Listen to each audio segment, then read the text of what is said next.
Okay, so we've basically concentrated on the desktop app really at the moment.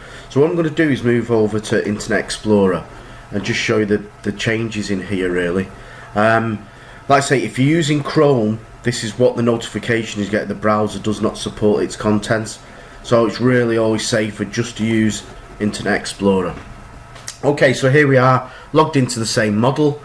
You can see slight variation. All these are exactly the same as the previous video, absolutely no change there.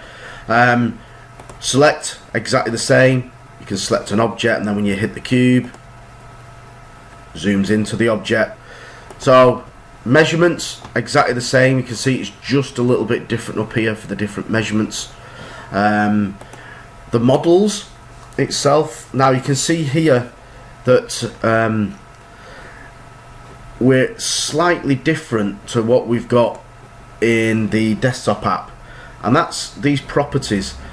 If you remember, in the desktop we selected an object, right clicked, but there's no right click menu once you're in the Internet Explorer version. So you select an object and this button here allows you to get to the properties, but again it's slightly different because it's grouped everything together and just brought the properties all into one view.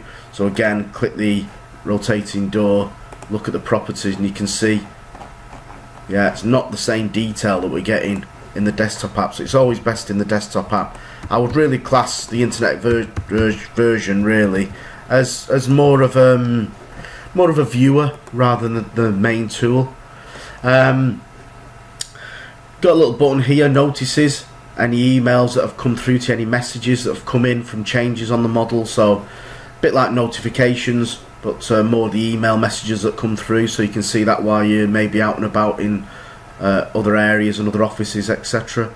And you can see here as well, this is how the models are broken down. Now you can see I can only switch off the models at a high level.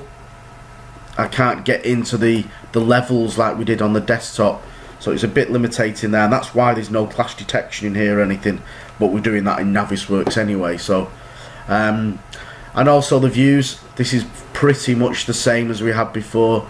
If you remember, we set up this design review meeting, yeah, and we looked at setting it up. That's this pipe that we talked about in the previous video. We also looked at different views, so main staircase, it's all saved because it's cloud, all the same information coming through, and we can get to the same views there. Markups, pretty much the same. If you remember in the old video, we did raise something for information and closed it out. So again, if we come in here and open this folder and look at the closed, there it is. So we can open that, and there's the markup that we did in the previous video. So pretty straightforward, pretty easy to use, but just that bit more limited. This here is set points. We're not using that on the project, so yeah, just ignore that. That's for point layout, etc. So use these tools, but I would always suggest using the desktop version if we can. There are still some options, so that is pretty similar to before. You've still got the grids, the measure, how to switch the cubes on and off, how you're measuring feet and inches. Obviously that should be in metric terms, in millimeters, so change that. And your cast sides in the model, so you might want to just check them, but pretty much the same.